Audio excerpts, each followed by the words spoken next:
So today we're going to be covering a concept called time and space complexity. And what we're doing essentially is it's almost like we're going back to JavaScript. And you'll find that this concept can help you in the long run. It's sort of a brief introduction. It's a huge area. There's like a lot more in this area. This is like a core computer science concept. It's less with software development, it's more with computer science related. And these are things that employers will test you on during coding interviews. So we thought that this week we would dedicate this week to covering some of these concepts, covering some like core problem solving skills in JavaScript, things like data structures, algorithms, space and time complexity, which is basically like runtimes. And yeah, so let me share my screen. I'm just going to, 1 second.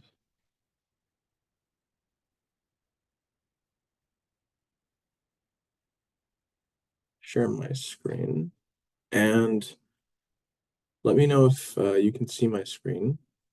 What I'm also going to do is let's just take a look at an email that was sent out. So there was an email sent out through the coding, like a student announcement. So I thought I'd also go over this just in case you didn't read this. This was sent out yesterday. So because projects were technically due yesterday midnight, but we do have a clause here. So if you do want an extension, do email us here, and we can provide extensions on case-by-case basis, depending on the circumstance. So, do look into this email, project submission page. You can book your presentation. We mentioned some comments on requirements because we noticed sometimes when we were talking to students earlier, there were some requirements missing, but if you are one of those students, you would know that this is missing because we did make it very clear. We did explain that these things are missing. If you're working on certification project 2, 3, or 4, you do need to deploy the project on a live link. So if you're actually 2 and 3, we didn't provide those details in the actual slides. So we put those details on the submission page that we're linking to on Canvas here. And if you're doing 4, the submission, like the deployment details are actually in the instruction slides themselves. So I'll just mention that. And then, yeah, there's some, this is just like this week's schedule. So new material is during the morning, 9:30 to 12. And then in the afternoon lab, we'll just have instructors there to take up questions on certification projects, and office hours as well are for that and presentations. So I just thought I'd go over this email just sort of briefly. And if anyone has any questions, do let me know. But if not, then let's get started with the lecture.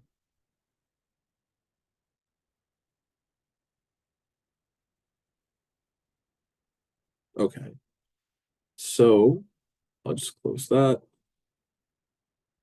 So today we are going to be covering, oops, I don't actually need those notes. Let's just do a slideshow. Okay, so if everyone can see that, today we are covering space and time complexity. Space and time complexity, or time and space complexity, that's the topic for today. Now you might be thinking, okay, wait, what actually is this? You might, maybe I think it's called Nova documentary. You might think of something actually space and time related. You might think of the movie. If you have watched where this movie is from, it's a great movie, Back to the Future. But actually, space and time complexity has a very specific meaning in computer science. So we're first going to cover the concept of time complexity and sort of delve into what this thing means, really. So time complexity is a metric that we use to judge the efficiency of code we write. it's a way, it's more of an objective way that we can judge what if one sort of way of writing code is better than another. It's not the only way, but it's an important way. Essentially, we're asking the question, how long does it take for our code to run? But there's an added caveat. Well, first, so why is this important? So there are actually a few reasons why this is important. One thing is that, yes, it is something that your employers will ask you about. So they will ask you to write code, and then they'll give this like description that it needs to run in this particular time frame, or it cannot use more than this amount of memory. So these are like constraints that they will put on the question, and then you'll have to write code that can do that.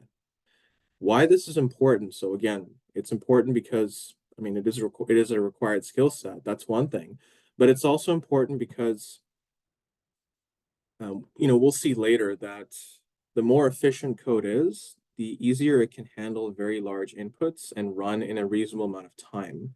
Code that is inefficient is actually going to take a long time to run, and there can be issues. And you can probably imagine that this might be something that's important if you're, imagine code that has to run, that's deployed and has to actually run and do things, make sort of perform certain operations for customers, right? Thousands of customers are trying to like do certain things, maybe transactions, whatever they might be trying to do on your product. You have to make sure your code is as efficient as possible so it can handle the workload of all those customers, right? So that's one thing. And later on in this lecture, there's actually a slide there that talks about that in more detail. It shows sort of the importance of that. So with that being said, right. So when it comes to like how long does it take our code to run, we don't actually think in terms of time, like seconds, minutes, hours. We think in terms of cost that reflects the following. So there is a cost. We are thinking in terms of a cost. It's just not time. It's not explicitly time related, but it's actually in terms of the size of the input that our code takes. So that's how we think of like cost essentially when it comes to the time it takes for something to run. So what we're looking at is how does the cost, like the time, how does that scale as our input grows larger? That is essentially how we view this idea of time complexity. So we will see examples in the next slide that can make this concept a lot clearer. Does anyone have any questions so far?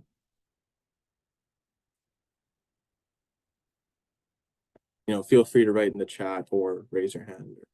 Okay.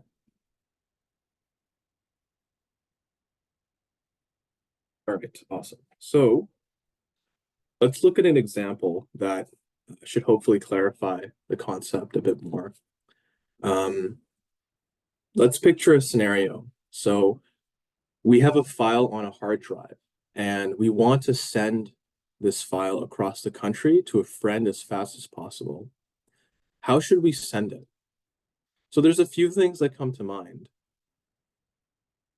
One possibility is email, so some form of electronic transfer. And this definitely could be correct if the file is quite small. But you might notice if you have very, very large files and you're trying to send them to someone, it takes a very long time to send it. Maybe these days it's a bit better actually because I guess it depends also on your internet connection, but it can take quite a while, right? It would actually take several hours. So that's one thing. Another thing is that let's say you actually put it in a data drive and you fly a plane to your friend and like deliver it directly, right? So, comparing that to an electronic transfer, so sending a small file might just take a few seconds, minutes, maybe even hours, but that still could be faster than maybe like a 12-hour, like a flight, 12-hour total cost of like, driving to the airport, flight, and then going to see your friend and giving it directly, right? So that's one thing. But what if the file is really large? Would it be faster to send it by plane? So imagine if it's not just a file. Imagine you're like working for Microsoft and it's like a huge, many terabyte, this like, details on the next operating system or something like that, right? Like Windows, what is it? Windows 11, maybe Windows 12 or something along those lines. A very large file that is essential. This person has to get it. So in that case, the answer could be yes. It might be faster to send it by plane because it might take a lot longer to transfer a very large file as opposed to delivering that data drive in person. So let's turn this analogy into numbers and a graph to better visualize the concept of time complexity. So for this, we have one problem, and there are two ways to do it, essentially. And we're going to compare which way is more efficient in numbers. And we're going to actually use a graph to visualize this concept. So let's look at this. So one thing to mention is that we use a notation called big O to describe runtime. So it's just an upper bound on the runtime. So essentially what we'll do is big O, and then inside that we'll put how that runtime scales as the problem size gets larger, or let's say the file size gets larger. Big O is an upper bound. So what that means is that this description that we use to define the size of this essentially problem, or how it grows as the problem size grows, right? That the cost relationship, it will never be more than that, like how we define it. So let's think about airplane transfer. And this concept, it'll be more clear here. So we're going to use something called O1. So what this means is that essentially O1 is the cost with respect to the size of the file. And what that means is that essentially the cost is constant.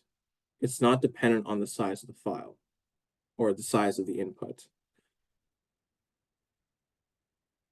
So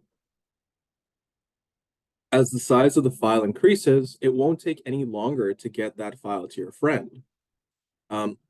There are a lot of assumptions here that, the flights will always take the same amount of time. You can always carry all those data drives that you need. But regardless, the idea is that the cost associated with like doing this task is essentially, it's independent of the size of the file. It is constant. It's always going to be the same. And that's what O1 means. And O1 is actually a really good sort of cost for something. Okay, does anyone have any questions about that idea of like big O, or what O of 1 means?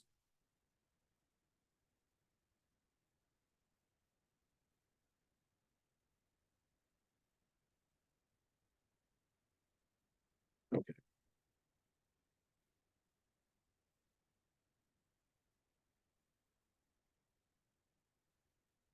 All right. So, okay. So I'm just going to very briefly, because I just see, so I'm just going to very briefly go over what we're discussing. So today we're discussing a concept like space and time complexity. And we're sort of touching on this idea that we can try to define the cost of something, of a function or of code. And so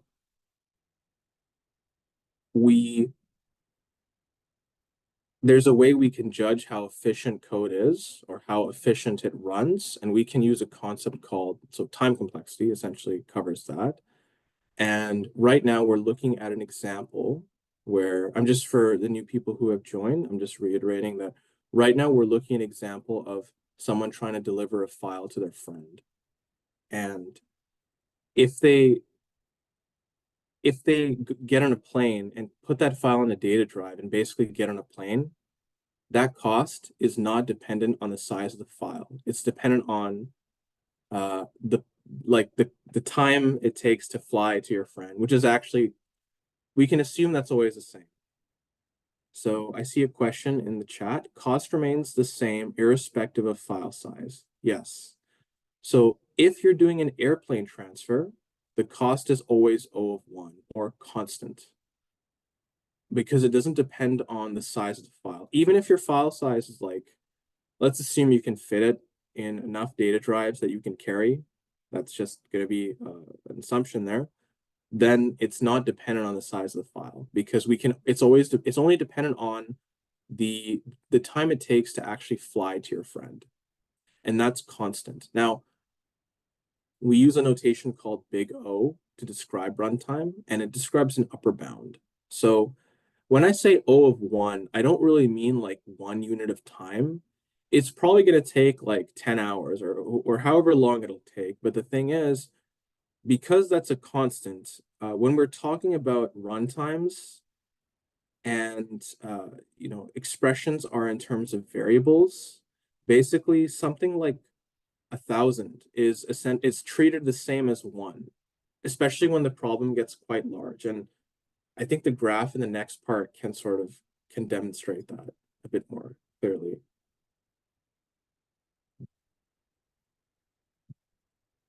So that's airplane transfer. Let's now think about electronic transfer.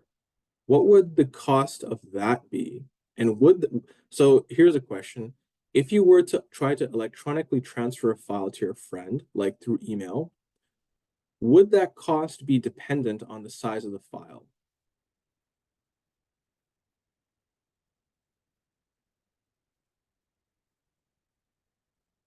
Like, would the time it takes to send that to your friend, would that in some way depend on how large that file is? If you're trying to send it to your friend over email or any like electronic transfer, right? Like where you have to upload the file and they have to download it. So would the size of the file be related to that? Yeah, so that's correct. The size of the file would play a role. So let's talk about electronic transfer. Right, so actually another thing. Right, so we talked about that. Let's talk about electronic transfer. So if you are uploading this file and then someone gets to download it. So let's think about that. So I put O of S, where S is the size of the file. So what does that mean? S refers to is essentially just the size of the file. So it is directly dependent with the size of the file. Now, we'll see in the next point what that means. So if we assume that transferring 1 unit of data always takes the same amount of time, the cost is linear with respect to the file. It will cost more the larger the file becomes, but it will cost more in a linear way. Like the cost of 1 unit of data to transfer that is always the same, no matter the size of the file. So for instance, if the file, let's say you can transfer 1 unit of data per second. If the file is 10 units, that takes 10 seconds. If it's 100 units, it takes 100 seconds. But what it means by linear is that relationship, the change in essentially how that cost sort of increases with time is always the same. It's not getting more expensive the larger the file gets. So that's what we mean by the cost is linear with respect to the file size or the input size. And linear is also means line, like straight line. And we'll see in the next slide when we draw a graph what that looks like. And we can talk a bit more about these concepts as well. Does anyone have any questions so far, though, before we look at a graph? And we can get more into I think the graph will be pretty interesting to look at. I don't mind re-explaining any of the concepts. That's totally fine. So if anyone has any questions, do let me know.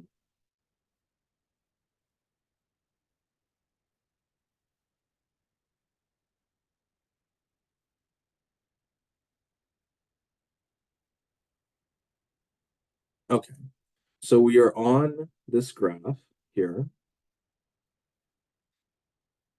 So we have time on our y-axis, and on the x-axis, we have the size of the file. So this is like also a very handy way to sort of visualize what is the time cost in relation to the size of the file. How does the cost of sending this change with respect to time? So for airplane transfer, it's always the same cost in terms of time, no matter the size of the file. So that's what we mean by O of 1, because you can put this directly on sort of an XY graph, and you'll see that you get a straight line. So that's also kind of like it gives a hint at what constant means. And you'll notice that this straight line, it doesn't really matter. If it's 1,000, it's just going to be like up here somewhere. But if it's 1, it's right here, right? So it doesn't, the actual constant itself, whether it's 12 or 100 or 1,000, is kind of irrelevant. We can almost, there's this concept called dropping terms. So we can just put O of 1, essentially. And you'll see why it's relevant once you make a comparison.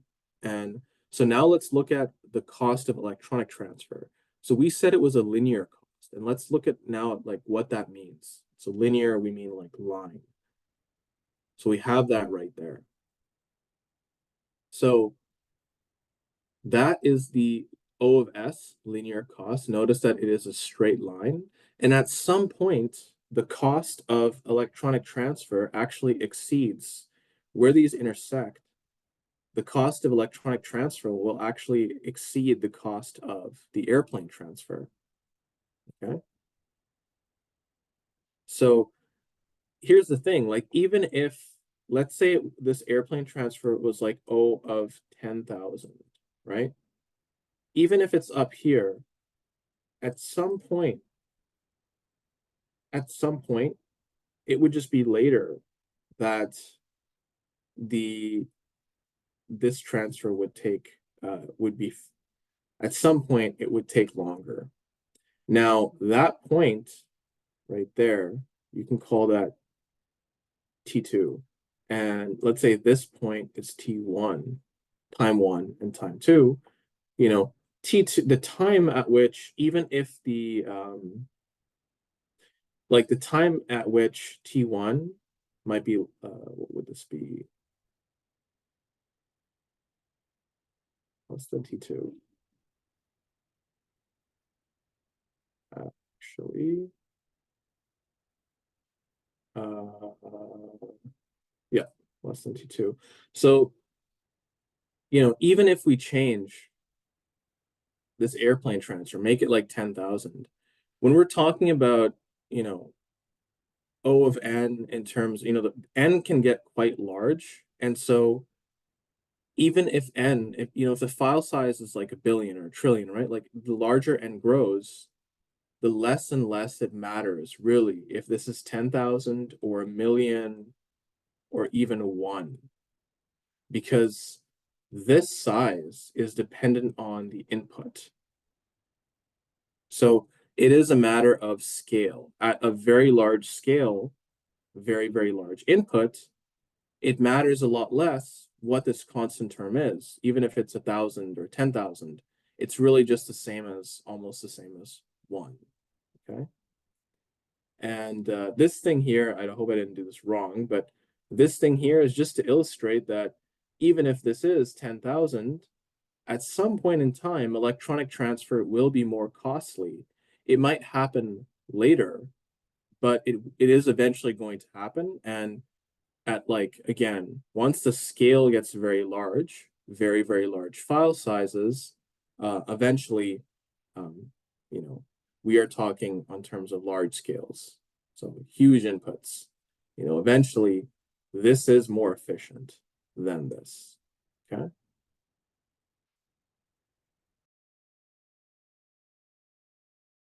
Does anyone have any questions on this topic so far, what we've covered, or any questions at all, or any clarifications on this?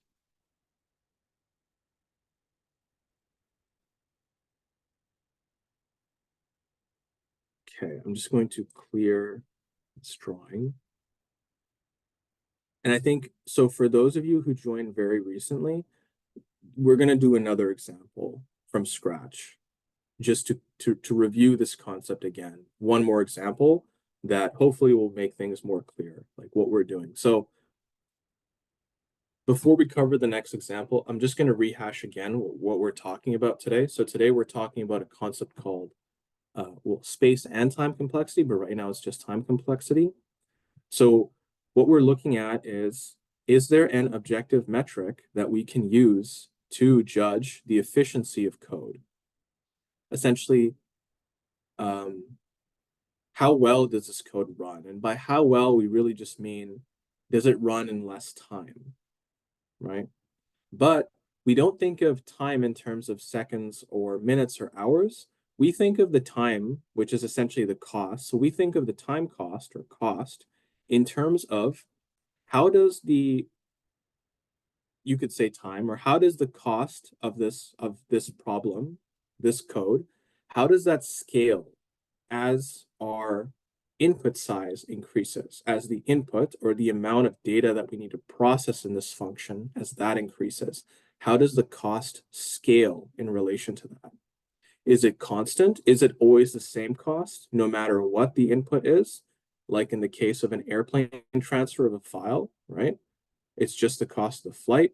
Or does the cost scale, let's say, linearly, where by linear, we mean electronic transfer. So we are assuming that, network connections are perfect. It's a constant rate of data transfer, 1 unit per second. And in that case, yes, it will scale linearly. Like transferring 10 units of data takes 10 seconds, 100 units of data takes 100 seconds, right? So it's just like a straight line on a graph. So that's the relationship. Okay, let's look at a slightly different example. And this is actually not going to be a linear relationship. So it'll be a bit more interesting. So what we're going to do is we're going to imagine this scenario. So let's say we're organizing a school yearbook, okay? That's our problem, and we have two ways to sort of approach that problem.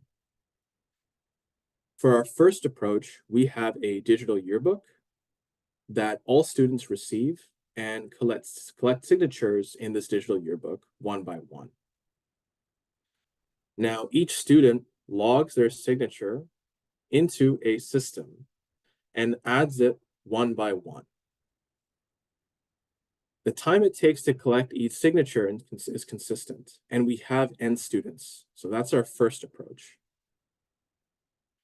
Our second approach is going to be a bit more traditional.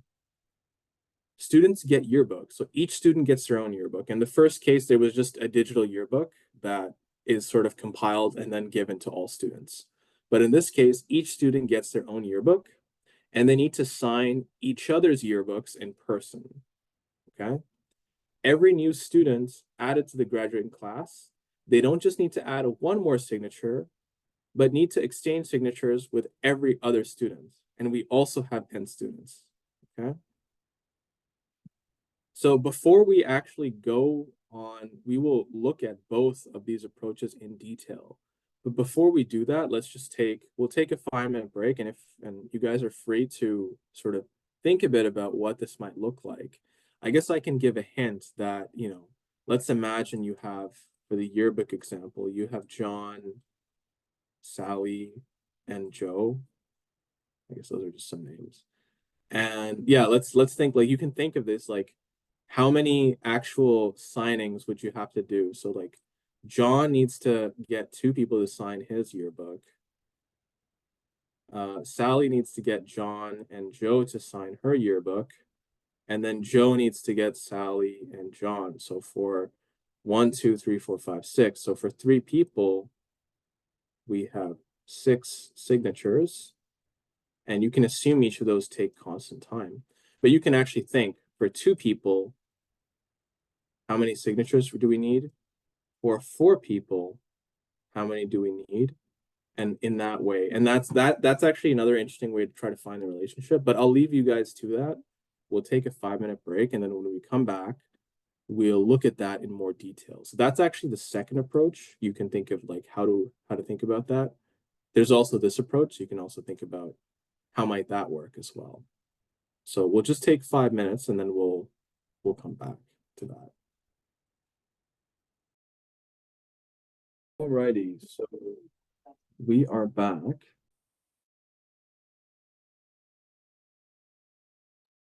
Now let's cover these questions in a bit more detail.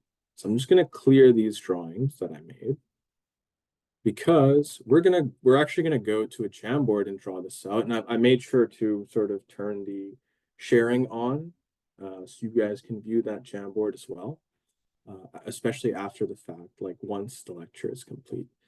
So let's draw this and let's turn into a graph as well. So let's think about this. What is this going to look like? So scenario one was the digital signature, right? This was just oh, I can see it on this side. Okay.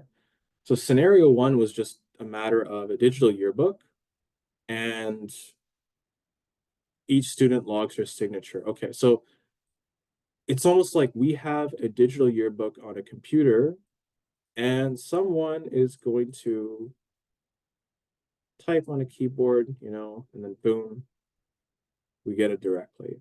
Okay. So it's almost like the cost of typing and hitting save. Let's just make that like 1. That's always the same, right? It's not going to change depending on the student. Now, again, we'll just assume that everyone is like typing at the same rate and clicking save at the same rate, right? So, one person to the next, there's no difference in like the cost that they would accrue for entering their name into that online yearbook, right? So essentially, if I have one person, let's just say like John here, he writes that in, that's a cost of 1, right? This cost is 1. Then I have Jane, she writes that in, that's a cost of 2. And I'm running out of names, so I'm just gonna start drawing people. Each of these people, like for 4 people, the cost is 4. And you can imagine any arbitrary person we add, that's an extra cost of 1. So actually, if we were to add n people, uncountable some number of people, that would be a cost of 1 per person. So the cost would eventually come out to just n. It would have a linear dependence on the size of the problem, which is essentially how many people are signing, right? Even if this was 2, or let's just say this was like 5, right? Each of these would be 5. And this becomes 20. And then this would become 5n. But the thing is, 5n and n are almost the same. Like, it is still linear in relation to the size of the problem. The cost per person might be higher, but in terms of how the problem scales, it still scales in a linear way. It's not as if the more people we have, the larger the cost becomes, right? So that's pretty important, okay? Does anyone have any questions about that? So both about why the cost is n, but also why n is really the same as 5n, especially when we start considering like very, very large numbers of people signing. I think the idea of also n being the same as 5n, that makes more sense in relation to like a different approach that might cost more, like significantly. It's in that when they're sort of, because I can actually draw that graph later and I can sort of make that clear, that distinction clear. Does anyone have any questions about this? Why that's actually n?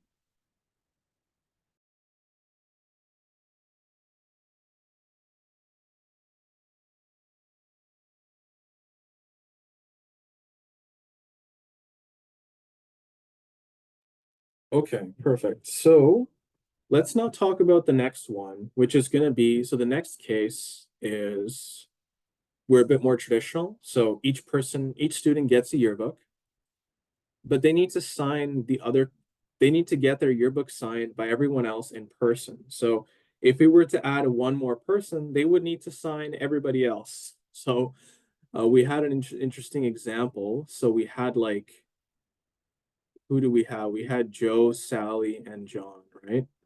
Let me actually undo that. I'm going to put their names like here, so it's a bit easier to draw. So, we can manually compute this in this way. Joe has to get 2 signatures, and Sally has to get 2, and John has to get 2. So it's almost like if we have 3 people, each one of them has to get 3 minus 1 signatures, right? Because they don't need to get their own signature. So they're just getting the other person. So, we have, well, let's think of it in this way. For 2 people, the total signatures we have to get is, we can just think of these in terms of like a node. So this guy has to get 1 signature and this person has to get 1. So we have to get 1 something plus 1 something. Now, if we take that relationship, it's like the number of people minus 1. I think that's a good pattern we can use. We get 2 minus 1, 2 minus 1, okay? Now, if we have 3 people, I'm just going to use these like nodes to represent it. Each one has to get from the other, right? 1, these are very bad drawings, but I'm trying.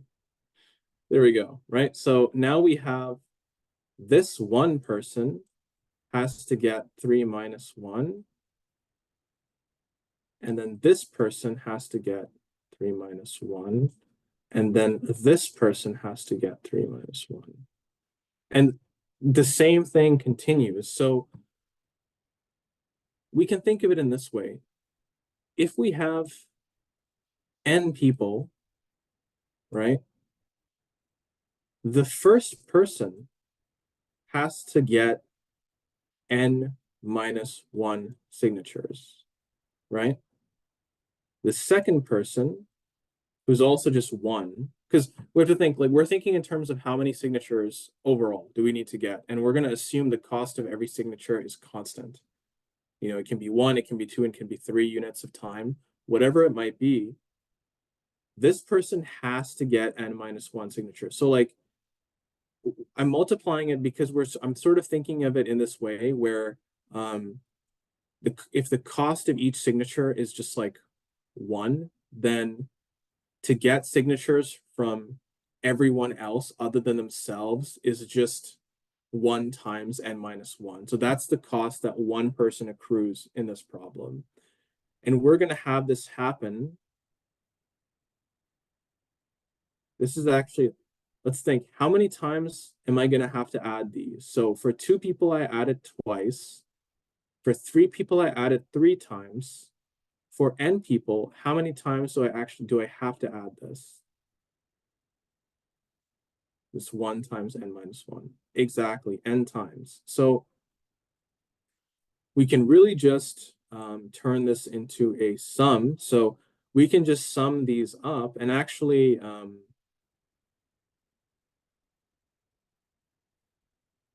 I might not be doing the sum correctly when I do this, but we're just going to do it shorthand, and I'm just going to say that if I add these up, it's just going to be n times n minus 1. Now, I think it's actually divided by 2, but the thing is, even if we have this 2 there, it doesn't actually change anything in the long run. So I'm just going to leave that out because I don't want to get into like sequences and series and how we go about sort of finding that. It's been a while, and also I'm not exactly sure if that is it, but this is a close approximation of the cost. It's just each person n times the cost that they have to accrue for, because we're really just adding this n times, right? Each person has to get n minus 1 signatures, and the cost per signature is 1. So, and what is n times n minus 1? Well, it is n squared minus n. Okay. Now,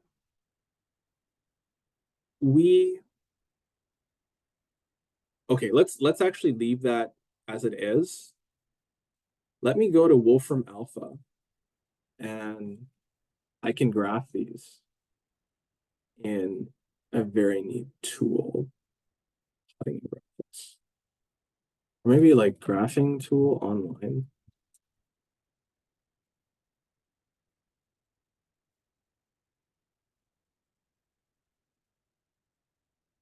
Is Wolfram Alpha not free? Okay. Well, we'll use this one. We're actually going to graph, and we're only going to pay attention to this part of it, essentially. But we're going to use this tool to graph this. So let's think of n squared minus n. Okay.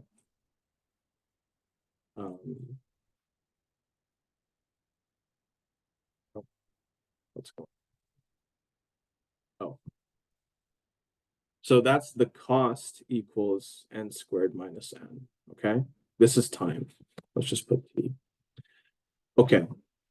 Now, I mentioned something. So does everyone understand why it's n squared minus n? It's like kind of like because each person has to get the signature of every other person other than themselves. And so we sort of get this sort of series. We add them up and it's equal to this, right? So this is the cost in relation to the number of people. It is actually quadratic. Or I guess, yeah. So it's n squared. Now, what we can do, now I was going to mention something that n squared minus n is actually really the same as just n squared, because this term, this is what we call a non-dominant term. So as inputs grow, the most dominant term actually sort of overpowers the less dominant terms when the inputs get very large. So we actually drop the non-dominant terms, which is like n. So this n squared minus n is really just the same as n squared. And I think I can show that here if I do this. Oops. Notice that when we get to at small values, the minus n is pretty significant, like when we're at 2. But the larger we get, if we get further and further out, right, the more we scroll out, these are almost indistinguishable. That's, minus n is really nothing. And we can think of it in this way, like imagine what is, 100, even better, 1,000 squared. Let me get my calculator. I should know this, but okay. So 1,000 squared is 1 million, but 1,000 squared minus 1,000 is 999,000, right? So like the difference between these is quite small. If we were to go 150,000 squared, at that point, it doesn't really matter at all, okay? So that's just what I mean. That's kind of like why we drop that n term. We just think in terms of n squared, okay? Now, let's compare these two. So we have t equals n, and let's also think about that for the previous example, right? 5n and n, how do those relate? So we have n and 5n, and I'll show how these are really also more or less the same. Now, as you get larger and larger, well, the thing is, when you're comparing within these, it might actually not matter, but this matters more once you are comparing a different sort of relationship. So at this point, it actually is relevant. Like n versus 5n, the individual cost per student will play a role, at least when n is quite small. The larger n gets, the less sort of relevant it becomes. But this is especially more relevant if we're comparing this, let's say, to the other way of the other way of solving it. Notice how even when we compare these two, notice how the cost associated with doing it the second way, even like right here, right after one student, it starts to get higher, right? Whereas the cost of the traditional way is constant. And even, even if the student per student cost is 5 units of time rather than one, again, it's not that much later that the second approach gets much more costly. So I guess the idea is that, you know, 1 unit of cost per student versus 5 or 10, it is relevant in the context of only a linear relationship comparing it. But when you start comparing that to a relationship that is quadratic, like n squared, then you'll actually see that whether it's n or 5n, or even, let's add another one, let's do a 1000n, right?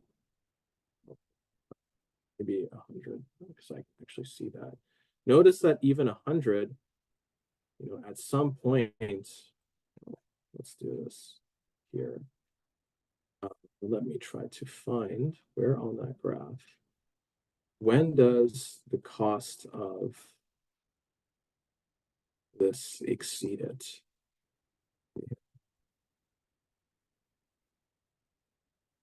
Oops. All the way up here. Well, actually, even in this case, once we get to about 90 students, 100 students exactly, actually, this thing exceeds the cost of this. So, yeah, even if I made this 1,000, it would probably be 1,000 students when it starts to exceed it.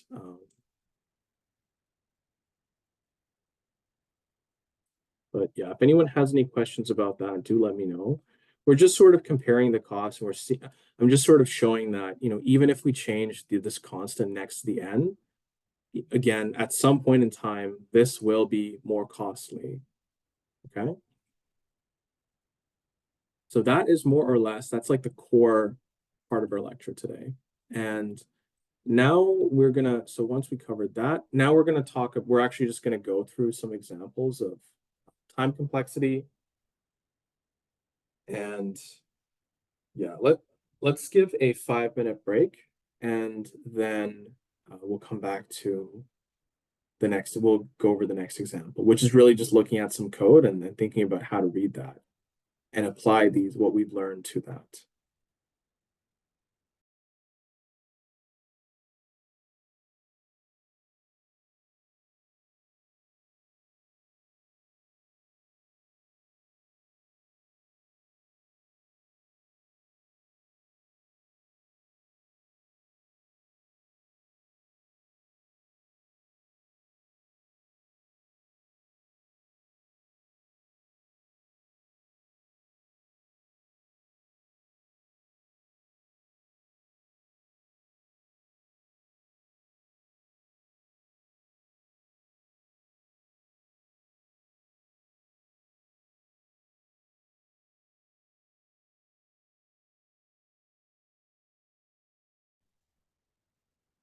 So we just covered this example, and we were sort of comparing n squared with n. And again, this was just sort of a way to show that as the problem size scales and gets larger, or number of students, which is really that's the input, the number of students, our approach, our cost also, like, it's quite different. N and n squared, at some point, n squared is more expensive than n. Okay, so and because this is a real example with people, it's essentially always more expensive because you're never going to have less than one person signing a yearbook. Maybe you have 0, but then they're the same. So, yeah. Okay, so let's do a code example. Let's think about space, and let's actually just think about time complexity for now. Okay, so let's first think about this. Does anyone have any? I'll give everybody like a minute or two just to quickly read through this and look at this, and then If anybody has any idea of like what this is doing, what this function is doing, feel free to write that in the chat.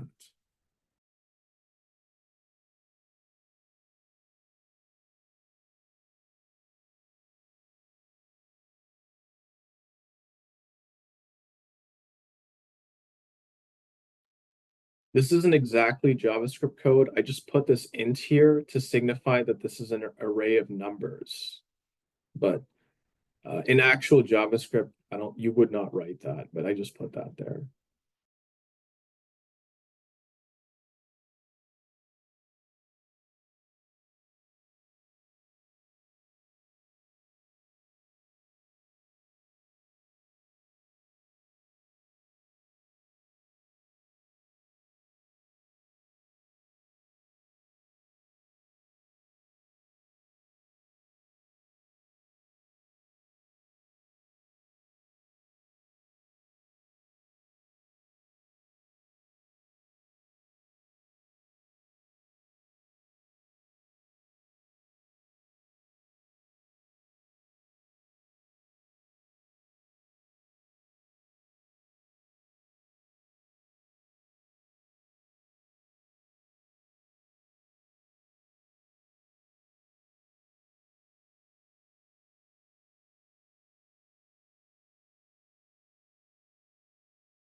Okay, so let's slowly go over this question.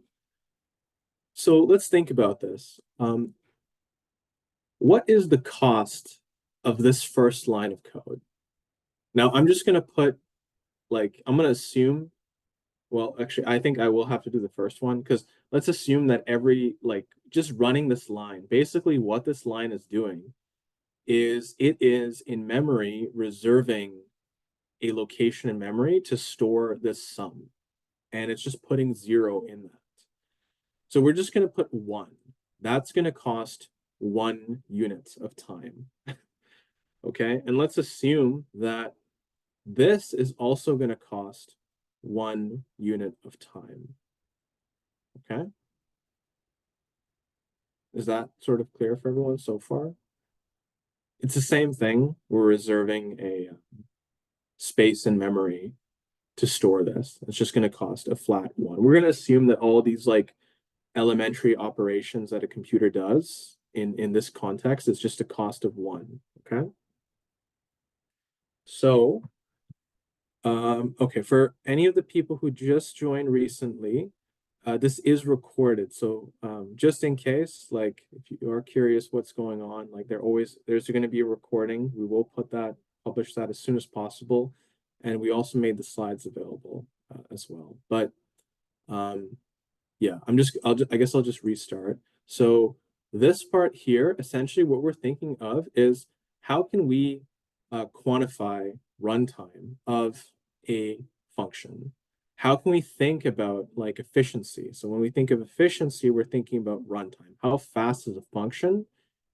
Or what is the cost of running something in relation to the size of its input? So not actually time in terms of seconds or minutes, but cost, time cost in terms of this size. Like as the array grows, how does that like cost change? So right now we're just sort of going over these. So we're just looking at this, and I'm just going to say that the cost of this line of code is 1. Okay. And the cost of this line of code is also just 1. These are really elementary operations. So this sum equals 0. What's really happening is it's reserving some space in our computer's memory, like an address where it's going to store 0. And it's going to say, okay, that is the sum. So it's just going to be 1. It's doing the same thing for product, but it's 1 instead of 0. That's also 1. And now we have to think, what about this cost? So this is 1. That's 1. This check is also 1, but it happens, well, how many times is it happening? We're checking this roughly n times. So it's going to be n. This is going to be 1. Okay. And so this is 1, but it's also happening n times. Okay. So, and then this thing is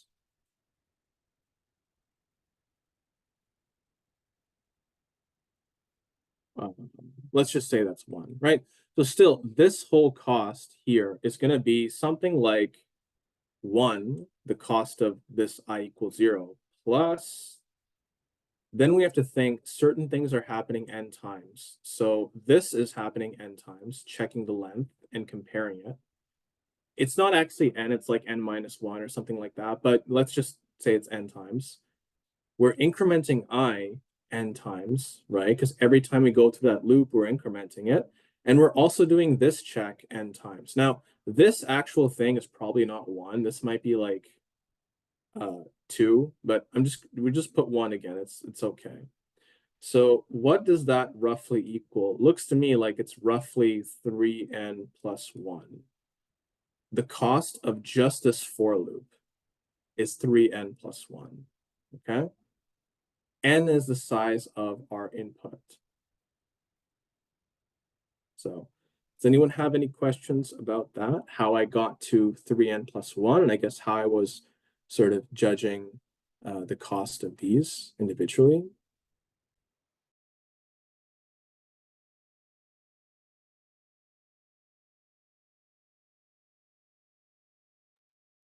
Okay, perfect. So that's that loop. Let's now look at the next one.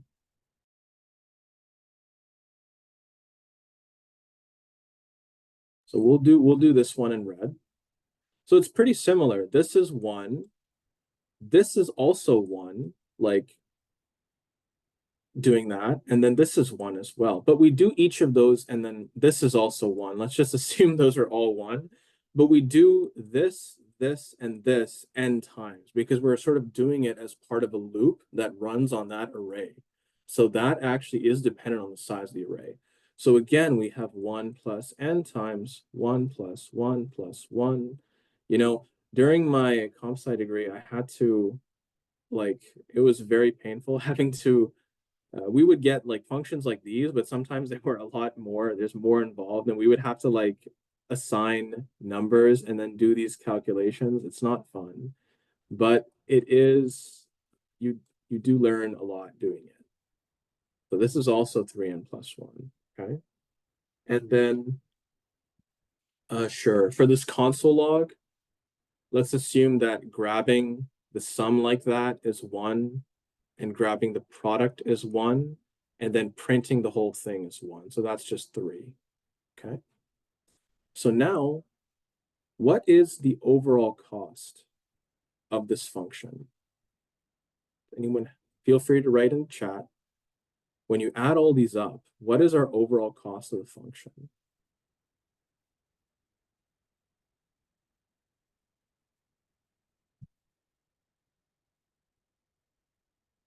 So we would add that. So these two, this one, and this one.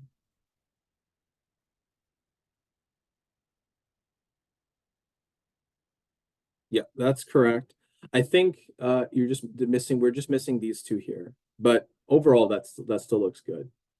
So I will expand that, and I'll just put 6n plus 3, 4, 5, 6, 7. That looks good. Yep. 3. So I'm going to do that. Now, can we still write this? And I'm going to put this in pink, is big O of n an upper bound on this function? And this will also clarify the idea of upper bound as well. So imagine if I do a graph here, and in blue, I'm going to draw 6n plus 7. So there's 7 here, and then we're going to go up 6 for every unit. like that, something like that, right? So that is kind of a bad line, but if that's 6n plus 7. Is O of n an upper bound? Now remember, when we do O of n, what this really means is any constant times n. Can that be an upper bound on this function? And what I mean by upper bound is that function that we make, that is some constant, we can arbitrarily choose that, times n. Can that line always be at least at some point, at some value of x here, like I know this is a 7 here, so maybe it kind of breaks it at 0. But at some point here, can that always be above that, right? So maybe if we do, so it can be, and I will answer it just because I think there are a few formalities that we're not covering when it comes to these definitions, but I'm just going to say yes. And so let's do 12n. Let's draw 12n. So it probably looks something like that, where like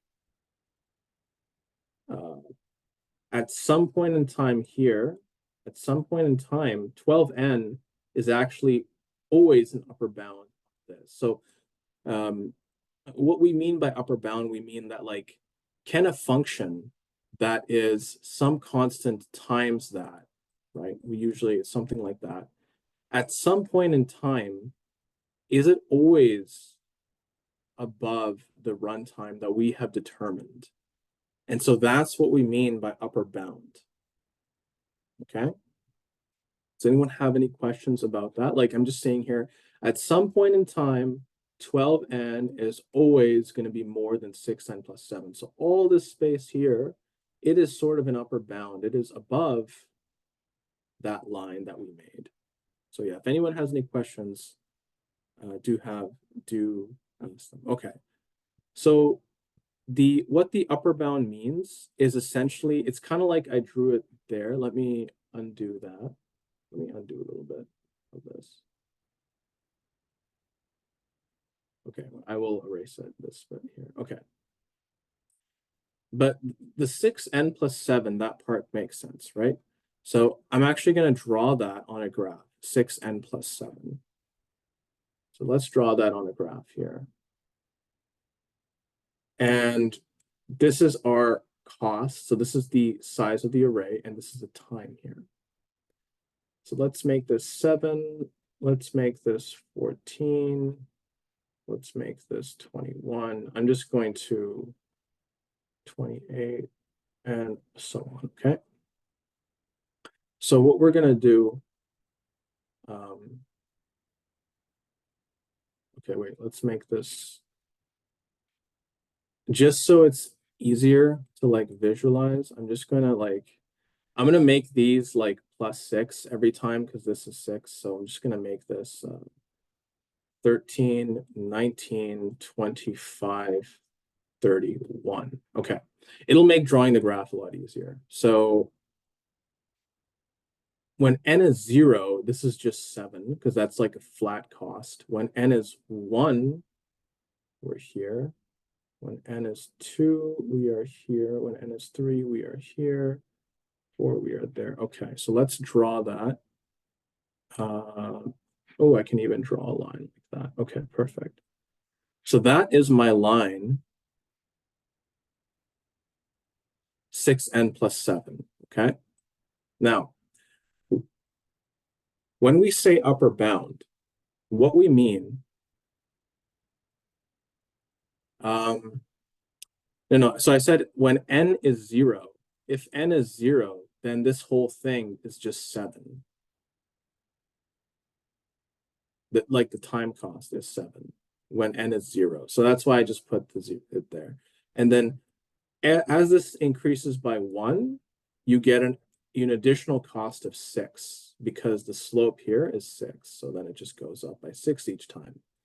Okay, so given that, given that sort of idea, what we have is,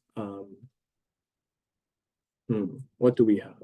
So if we're talking about upper bound, when the concept of this big O of n is introduced, I will actually formally define it here, might as well. What this means is that our function is always, when I say f of n, I really just mean this function, whatever our runtime function is always bounded by, means like it's always less than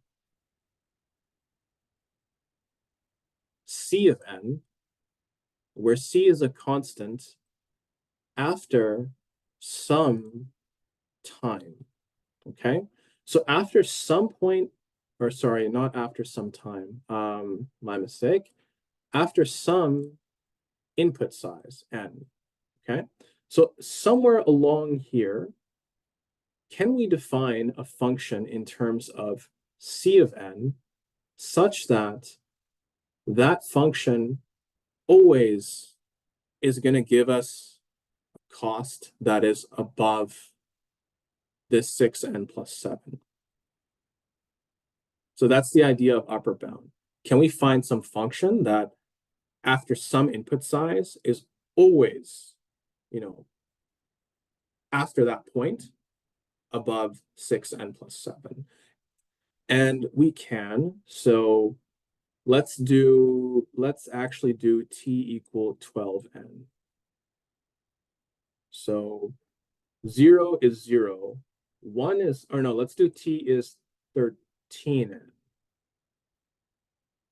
Okay, it's a bit easier. 0 is 0. 1 is 13. 2 is, what was that, 26? So here. And after that point, it keeps sort of growing. So let's just draw that line. So this is our other line. Pretty poorly drawn, but that's okay. Something like that. Okay. So this green line, if you'll notice there, let me just do this in red. You'll notice here, after at t equals 1, they are the same, right? Because the blue line is 13 and the red line is 13. So up to, sorry, not t equals 1, n equals 1. So if the array is size 1, these are the same. But after that point, after that input size, our function 13n is always going to be above 6n plus 7 because this like slope is larger. So it's always going to be above. So like we can even shade in this space. And notice that this sort of shaded space, the separation between them is actually getting larger because whatever like this distance, like whatever this sort of thing is, like this sort of difference here really doesn't matter after this point. And we'll notice that sort of that different scale gets larger between them. So yeah. So that's the idea of an upper bound, that this, if we can find some function. So that's a great question. Why we want to find the upper bound? It's more about formality, but essentially it's probably not necessary in this case, but it is something that like your employer will ask you, what is the upper bound of this function? And you would be like, okay, that is actually O of n. And if they ask you why that's O of n, well, there is sort of, you can use, there are more formal ways to prove that, but this is a very informal way to prove it, that you can sort of draw this graph and you can explain that, okay, once my input goes above this point, then given the formal definition here that finds some constant c times n, like what this means to be bounded in that way, then you can be like, okay, if I pick 13 as my constant, then when my input is more than 1, well, then, after that point, 13n is always larger. And if I can do that for 13n, then by definition, our function is bounded by big O of n. It is a linear cost function, okay?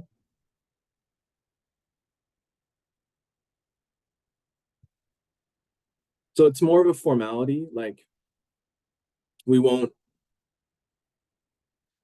Yeah, so there are more concepts like small o, there is theta, there is omega. Like these are formal ways to define runtime, but we're just covering this one section of big O, just so I could, and again, this is more so, when we were, yeah, exactly. Okay, I see. So if we can't find the upper bound of a function, that function is not O of n. Yes. So for instance, think of it in this way. If you have a function, remember when we had that Desmos? Let me find that. That was actually a really good example. Oops, let's go back. Oh, okay. I'm gonna clear this, but it is there in the recording. And actually I can screenshot this. I will screenshot, but then we're gonna go to Desmos and a little bit more in depth. Like, I have the screenshot. I will send that shortly. I'm just going to clear those, and I'll send that in the chat. And okay, so right, so let's see here. Okay. Let's take a look here. So this is a great question. If we can't find the upper bound of a function, it's not O of n. Technically, yes. So think of it this way. If I compare n and n squared, n is not an upper bound for n squared, right? Because notice that, yes, up to this point 1, it is an upper bound, but how we define the upper bound is that after some point, it is always an upper bound. So in that case, after 1, n squared is actually always going to be increasing faster than n. So it can't be an upper bound in that way. Bound of function. There are other ways to define this. Like, for instance, we can think of what is going to be the upper bound for something that's n squared. Well, maybe it's going to be n 2n squared, or even better, n cubed, right? Because notice that this black line, n cubed, is always larger than n squared after n size of n is 1. It's always going to be larger no matter what. And you can actually see that. Notice here that sort of that's always the case. Always sort of it's above that line, the n squared line. Okay. So there is that concept there.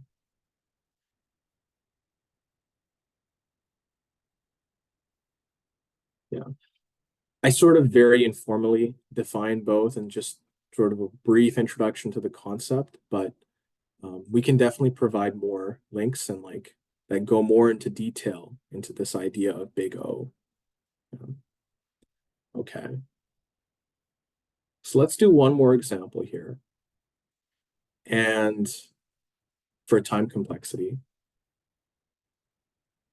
And we're going to look at this code for printing pairs. And I'll give everybody a few minutes to feel free to like think about what might be the time cost of this code. You don't need to really think about big O, but just in terms of n, in terms of the size of our input. Oops. In terms of the size of our input, what might that cost be, our input n?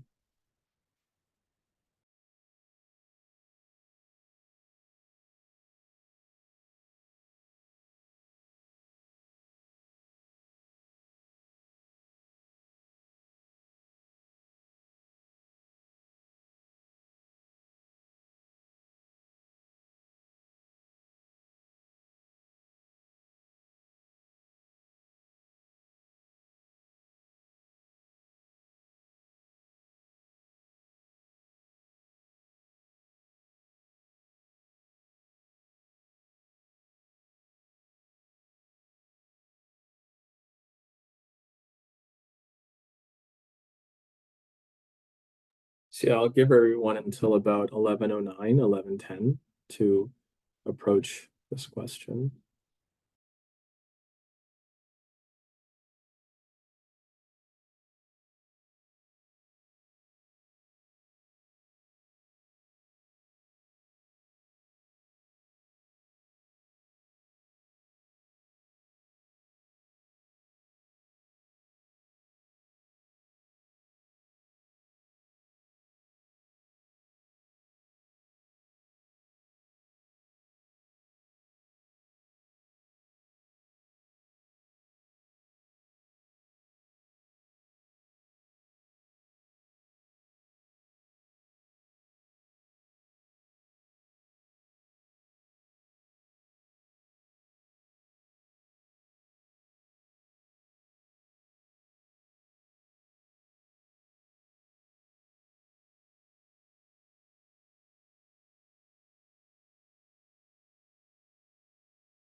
Alrighty, so we are back.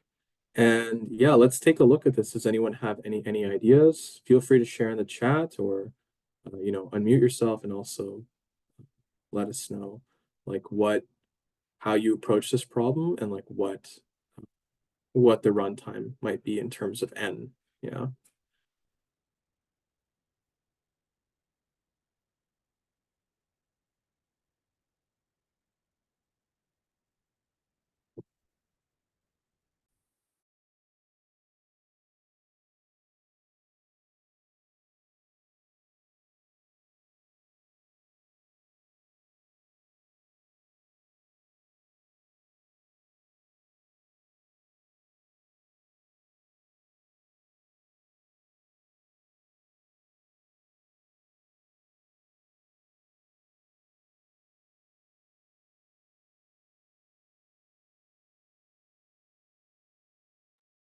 Oh, nice. Okay. N squared. Yep, it is n squared. Yep, pretty much. It is n squared. Perfect. Yeah. And I see uh some people did a lot more work there with the calculation, so that's good as well. Yeah, more or less it is n squared, and I'll do the shorthand. So essentially what's happening is that we are taking this array here and oh, let's see. Let's take a look here. Awesome. Okay. So it is n squared. And the only thing is if I put like one, okay, I mean we could do that. So let's do that. Let's say this is one. This is also a cost of one. This is a cost of one. And in this loop, this is a cost of one. This check is a cost of one. This is a cost of one. And this is a cost of one. But it's sort of going to be dependent on the size of n. So it's kind of interesting. It's like we need to be like, okay, I'm going to have one plus, and then n, and then I hope I'm not doing it wrong. We have these two, one plus one plus, and then it's almost like in this loop, I have another cost here, which is going to be, well, we have, how do we put it? Let me actually redo that. I'm going to use the colors just to signify it a little bit easier. It is n squared. It's been, bear with me. It's been a while since I've done, these formal calculations, but we'll put an n here and we have these two costs. So that is 2 plus, and then we'll have another n. Well, I'm going to put 1 because this cost is independent of sort of this loop, right? That's why I put this out here. So then I'll just do n plus 2. And I'm putting this n here just to signify that this cost is also a loop.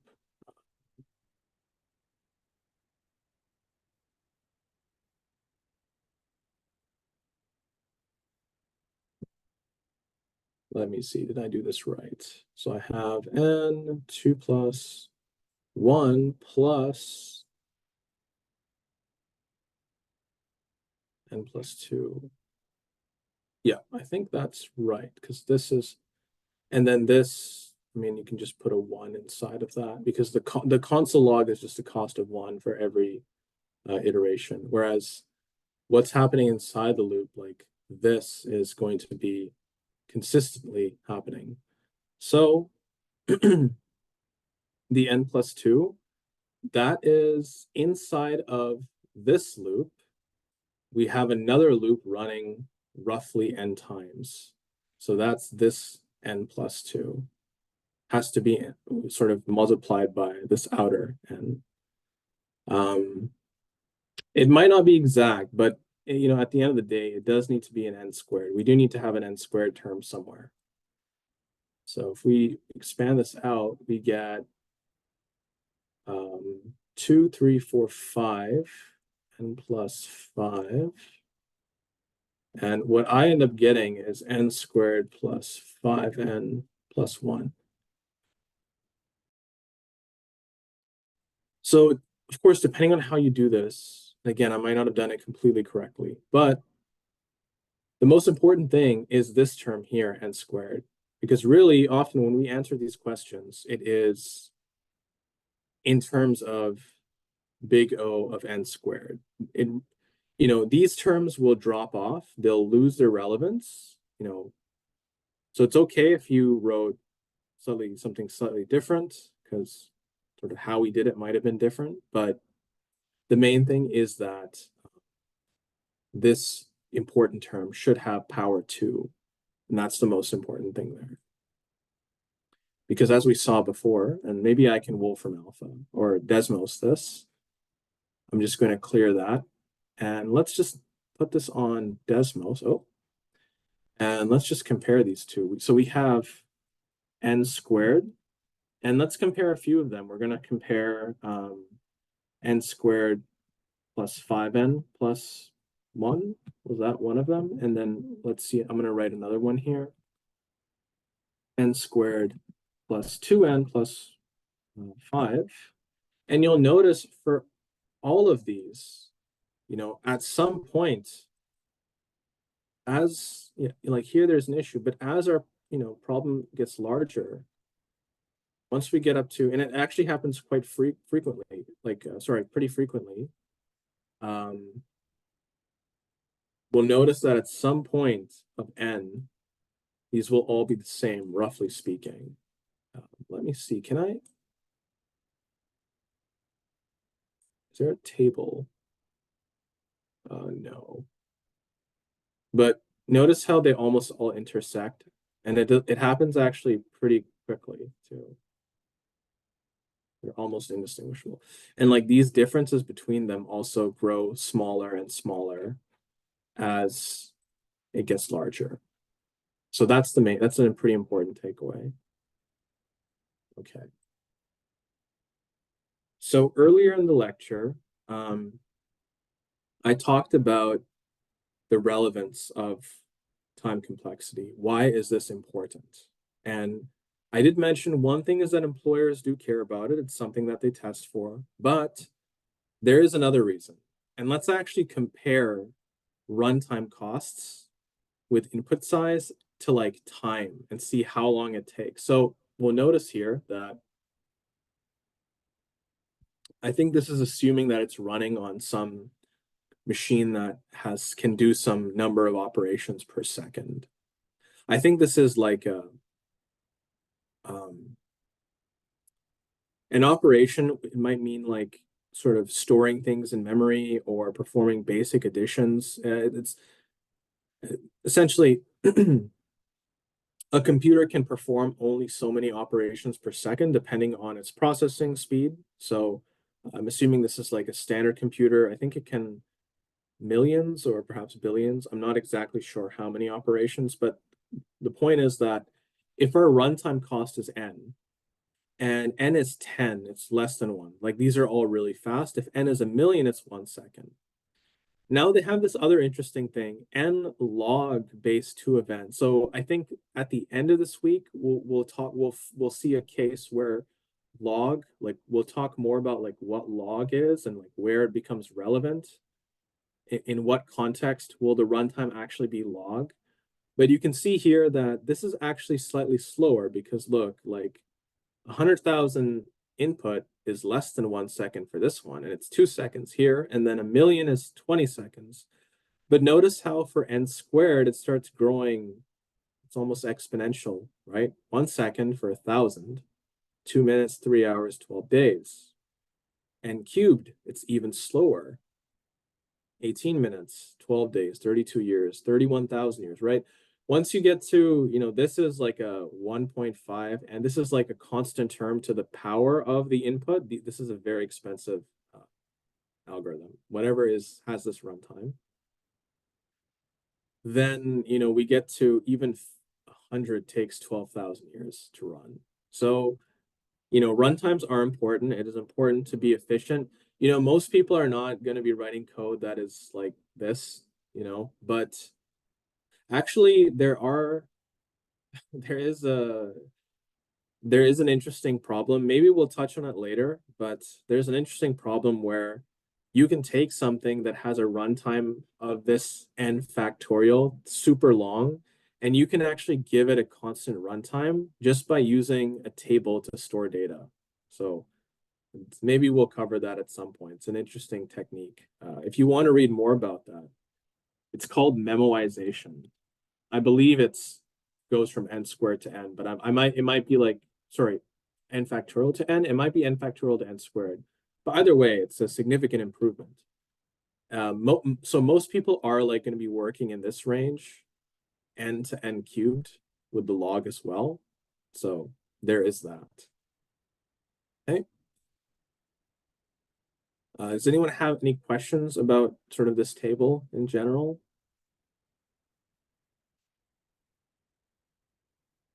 If not, we can continue to, we can talk about now our last concept, which is going to be something called space complexity. So let's go to that. Okay. So we talked about time complexity, and that was sort of like the time cost of code for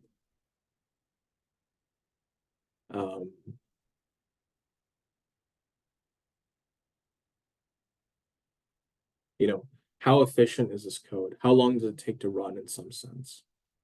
Now we're going to talk about space complexity, which is a little bit different. Time is not the only thing that matters when we run code. We might also care about the amount of memory required, because naturally computers, when you create variables, when you want to store data, they need memory. They need a physical space that they can perform a storage of information. So why is this relevant? So this is actually relevant because, storage space is finite. It's probably unlikely that we will have a situation where we run out of storage space just in the code that we work with, but maybe sometime in sort of enterprise companies, and they might try to find like, okay, are there more efficient ways to do what we need to do? And if there are, maybe this is our limitation. We only have so much data. I think this was more relevant back in, in the recent past when computers did not have that much storage space. So, people would have to do interesting tricks to they would have to sort of find ways to perform, to do things with less memory space. And I'm just off the top of my head, this is probably something that was more of an issue with early video games that ran on, let's say, consoles that only had a certain amount of space in them to do things. So, that was sort of like especially relevant there, but it still can be relevant today. So, and it is, of course, there's also the part about your employers will ask you, what is the space complexity of this code? So there's that reason as well. So it is often parallel. It is a parallel concept to time complexity. If we need to create an array of size n in our function, we require O of n space. It's as simple as that, because we're assuming like 1 unit per element in the array. So it's just going to, even if it was like 100 units, it would just be 100n, which is really just O of n. If we need to create a two-dimensional array of size n times n, we require n squared.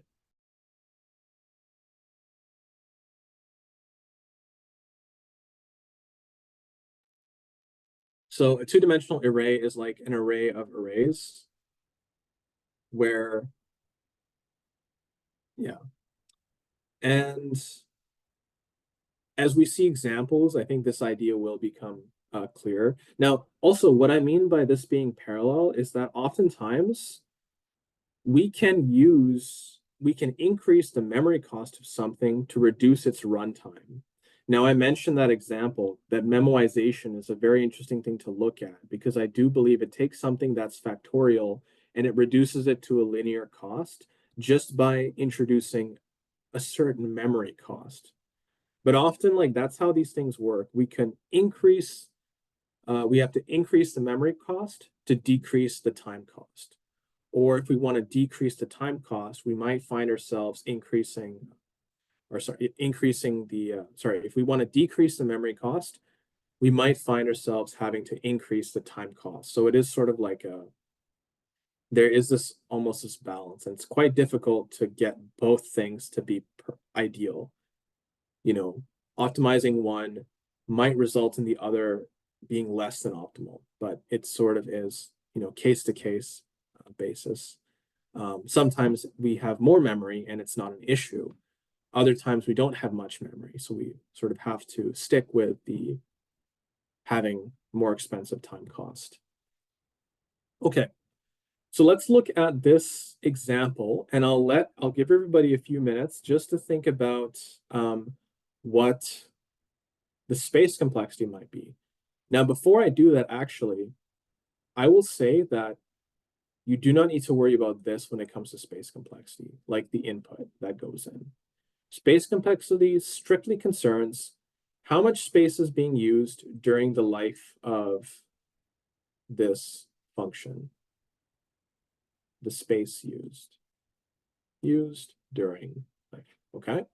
So I will give 5 minutes and then I'll let everybody think about that. And then when we come back, we can take a look at that. Yeah.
All right, let's take a look at this. So we're thinking about space cost, space complexity, okay?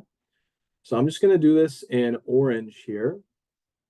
The cost of this is 1, right? Because we just need to, it's just constant, right? We're only ever doing that.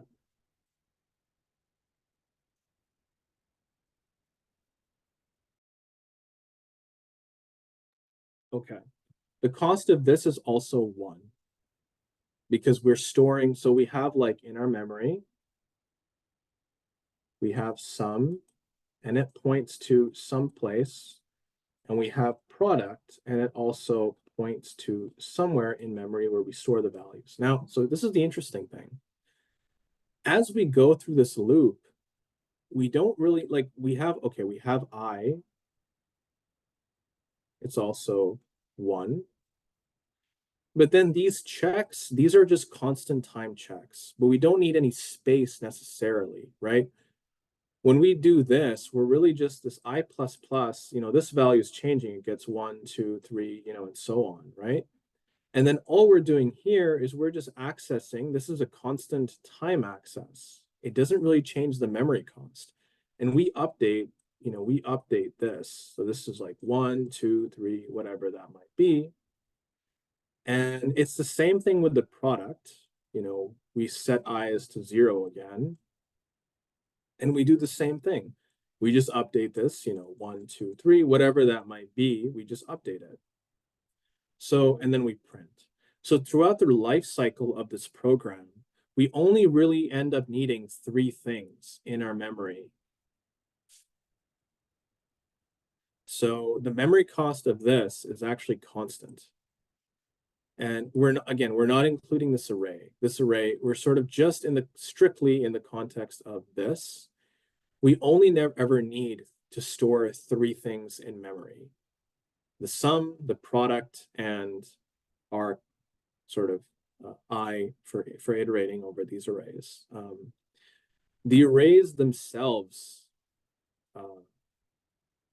I mean, yes, like there is probably an array here that has like the values, but we don't need to worry about that in the context of this function. This function only concerns these few things, okay?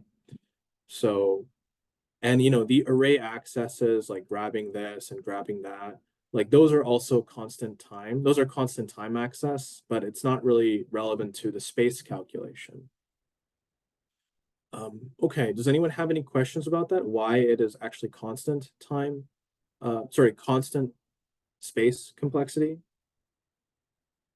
It's sort of like the hint is that our variables are all just like directly some product. They're not the variables that we create are not dependent on the input. That's also a key thing, a key part of this.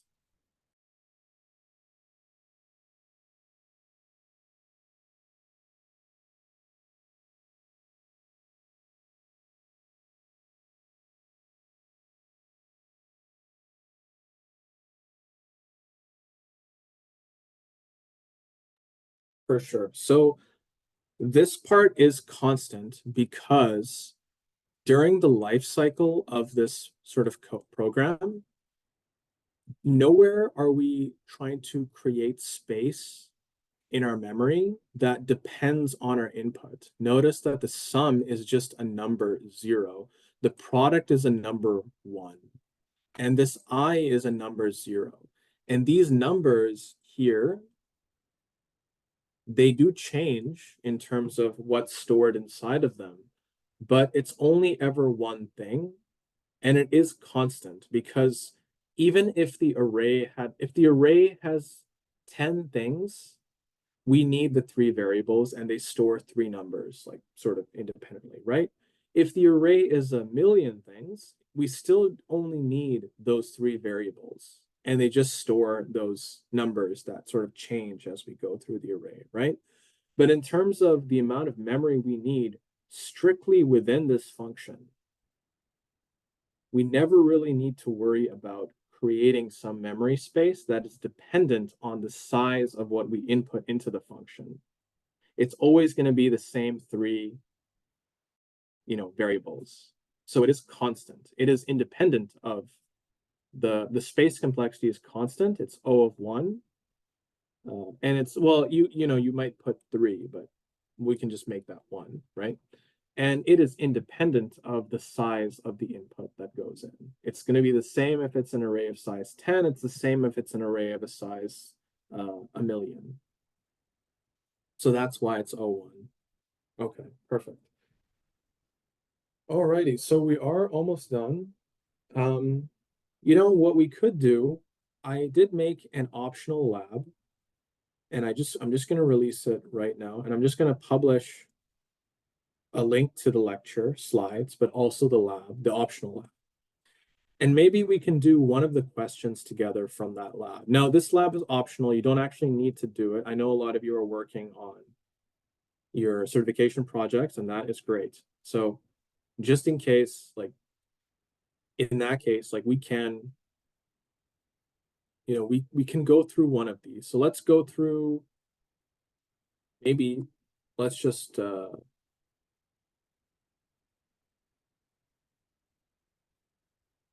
let's pick this question here. We'll do this one. So everyone can see my screen. I'll give y'all like 5 minutes just to think about this. And then we can we can do the question together.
Alrighty, so let's take a look at that. Let's work through that question too. Okay. So does anyone, if anybody sort of did go through that, feel free to share what they think the function does, and also space and time complexity.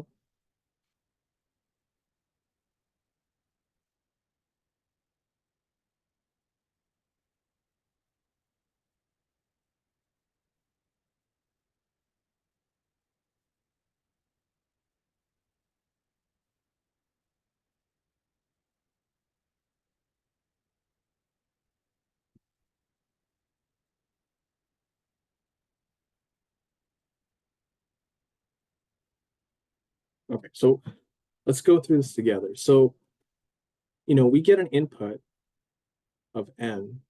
Oh, perfect. Okay. Yep. That is correct. The space is n squared. Exactly. That's correct. So we get an input of n, and it looks like we create an array of size n but then in this loop here, we're creating another array of size n, but this loop is running n times. So it's almost like we have an array of size n so we have an n size array with n arrays in it, each of which is also of size n. But the main point is we get n times n, or n squared space. So I'll give a hint in terms of what the function's doing. It does give us a hint. So let's, maybe to make it a bit more clear, let's draw it like this. Okay.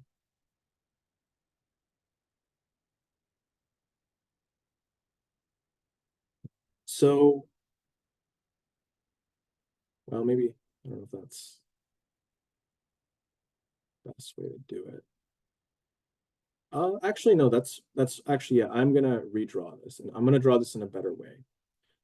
So what I'm gonna do, I'm gonna do it like this. I'm gonna have I here from like 1, 2, 3, 4, and so on. Because really it's going up to n, right? Up to n. And then j goes up to n as well. Well, n minus 1. So then we're gonna have j here. And we're gonna have 1, 2, 3, 4, dot, dot, dot, n, right? Because think of it, what's happening in this loop? We create, at I, we create another array. So we're creating this length here, if you can see it here. This entire thing gets created for 1 at that, within sort of the loop that is looking at 1, right? And then inside of that, we do a calculation. We're like, okay, now for I is 1, we're now going to iterate over our j's. And we're going to be like, okay, I of j, so now we're doing an access, a two-dimensional array access. And I'm using this table just to sort of see it more easily, because the I and the j are indices. So I'm just using it to see it more clearly. And then we say that it equals I plus 1 times j plus 1. So, okay, how I'm viewing it is this is 1 and this is 1. So then we can just do I times j. So this becomes 1. Then I multiply that, then, the next run of the loop, the inner loop, 2, 3, 4, and so on. Okay. Then we're done. We're done that first run. Then we go back to the start of this outer loop, and then we do that again. We create another array inside of our array, and then we do the next thing, 2, 4, 6, 8, and so on. And let's do it again for 3. And when we calculate that, we get 3, 6, 9, 12, and so on. So what we're doing, what it looks like we're doing to me, is that we are making a multiplication table for all numbers from 1 through n. I just changed that to make it 1. because then we don't have to do this like +1 sort of thing, right? So more or less, that is what is happening.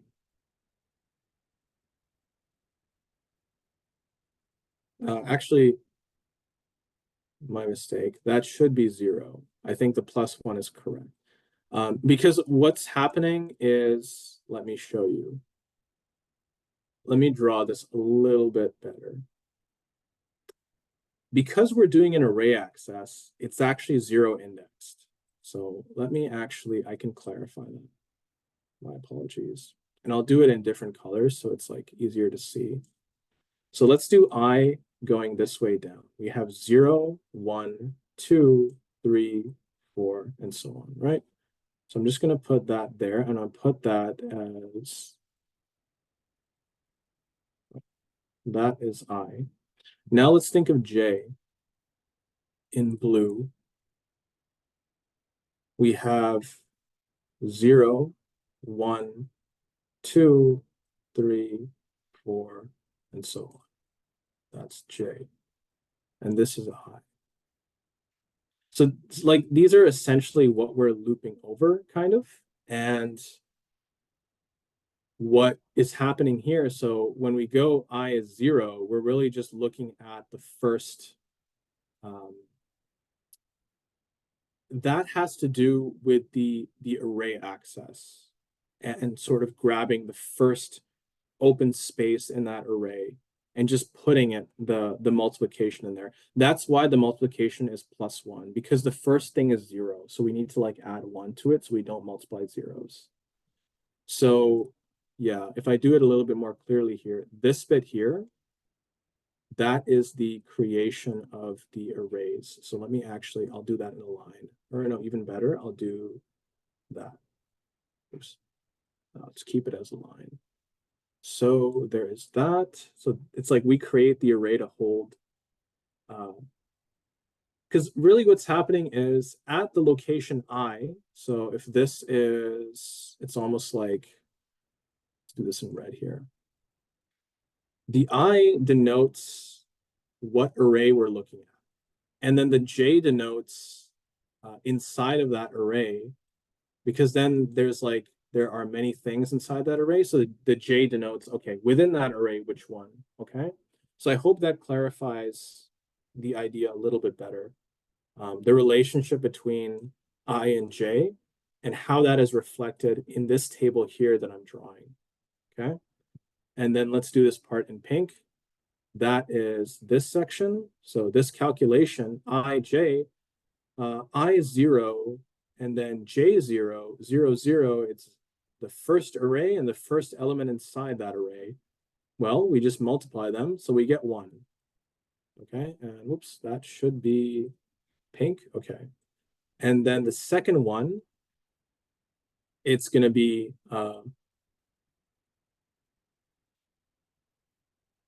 let's see here, 0, 1, 0 plus 1 times 1 plus 1, 2, 1. That should be 2.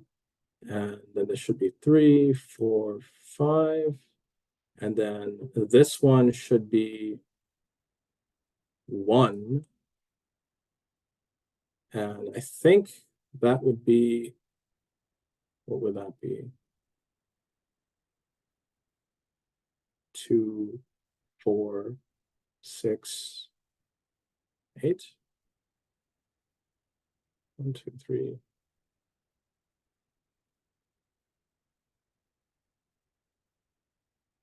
Yeah. And this will be 1, 3, 6, 9, 12. So like it is almost like one, how do I put it? One behind what it was before, but this is still a multiplication table. So we notice that these are all the ones. And these are the 2s, 3s, 4s, 5s, and so on. Okay. Does anyone have any questions about that? Like, oh yeah, and I will, okay, so also the runtime is n squared as well, because we have 2 loops that are sort of inside of each other. And, you know, each time we are, let me draw that. So each time we are sort of inside of one of these, we do n operations. And then here we do n, and we have n of these, so it's just n times n squared. So n squared runtime, n squared memory. Okay. Does anyone have any questions about that?